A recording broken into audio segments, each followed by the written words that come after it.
Let's take a look at creating issue categories in safety culture. Issues help your team report problems as they happen and keep everything in one place while they get resolved. Before your team starts using issues, the first step is setting up categories in the web app.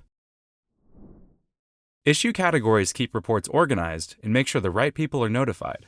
When you create an issue category, you can control what information gets reported and who receives alerts. Let's set one up. On the Issues page, go to the Categories tab. To see the Categories tab, make sure you have the Issue Settings permission. Safety Culture provides default categories to help you get started, but let's click Add Category to build one from scratch. Name your category. In this example, I'll be making a hazard category that my team can use to quickly report hazards and keep everyone safe. First, let's set up the workflow that a user will go through when reporting. Start by deciding who should be notified when an issue is reported under this category.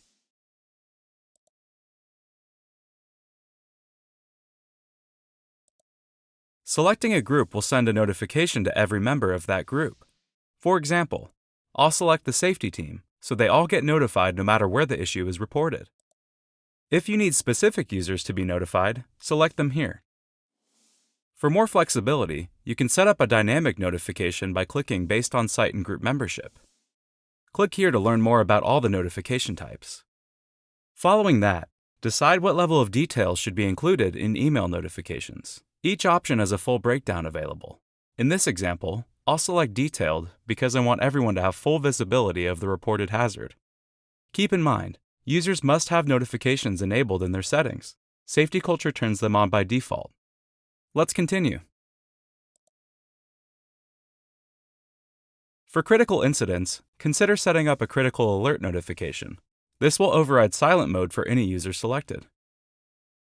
Now let's set up the fields users will fill out when reporting an issue. A title is always required so the issue can be identified. Every other field can be edited by clicking here. You can turn any field on or off and make them required or optional. For example, I want the site field to be required so the team can always see where the issue is reported. Image and video is great for capturing evidence. I'll also make this required so every hazard is clearly documented. Depending on your category, the date occurred field is useful for issues reported after the fact. But for my hazard category, I'll turn it off since hazards aren't always tied to a specific date. To reorder fields, click and drag them into place. Great, the fields are good to go. Next, add custom questions to gather more details when an issue is reported. Click the pencil icon to edit an existing question. For example, I need to know the risk level of the hazard. Use multiple choice when possible for quick reporting. You can customize the responses here. I'll quickly add the hazard risk levels. If you need to add additional responses, click here. It's important to make the questions required when necessary. Then I'll ask what immediate actions were taken to control risk. I'll keep it as a text answer question to get specific details from the reporter. You can add up to 10 custom questions. If more details are needed, users can also start an inspection from the issue. To make this even easier, you can link a specific template, so the right inspection is ready to go whenever the issue is reported.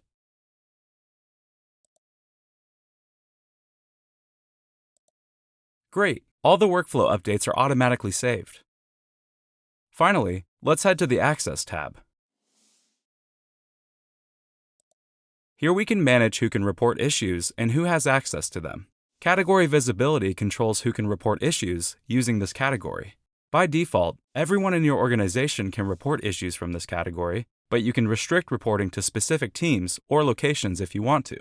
To customize this, click Edit to select who can report issues. You can limit access to specific sites, groups, and users. For my category, I won't limit visibility so everyone can report a hazard. If you need to turn a category off, click the toggle and it won't appear when your team reports issues. Next, let's control who can see and edit the reported issues in this category.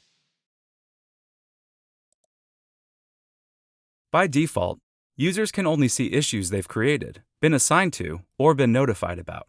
You can edit access here. Depending on the context of your category, you can change the reporter's access to report only, so they can't view or edit an issue after it's reported. I'll keep view edit so the reporter can see updates as the hazard is resolved. You can also give additional access to reported issues. For example, I want anyone that's a member of the site selected to see the reported hazards. I'll click based on site and group membership and choose all members of the selected site.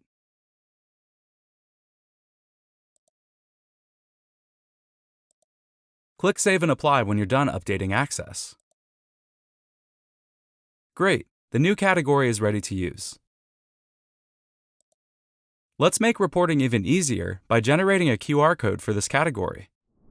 With a QR code, anyone, whether they're a safety culture user or not, can scan the QR code to report an issue. Head to the QR Codes tab. Then click Create QR Code. First, name your QR code. I'll call this one Hazard Reporting so it's clear what it's for. To make reporting quick, you can pre-fill a specific category for this QR code. I'll turn this on and select the Hazard category. Now users don't need to worry about selecting the Hazard category, and they can focus on reporting immediately. If your QR code is only for a specific location, add a site field here. Once everything is set, click Create. The QR code is ready to use. Click on it and download it here. Print it out and place it where people can easily access it, like entry points, vehicles, or equipment. Thanks for following along. Now my team can report hazards to keep everyone safe. To learn how to review an issue profile, start inspections, and more, search What are Issue Profiles in our Help Center. For additional resources on issues, head to help.safetyculture.com.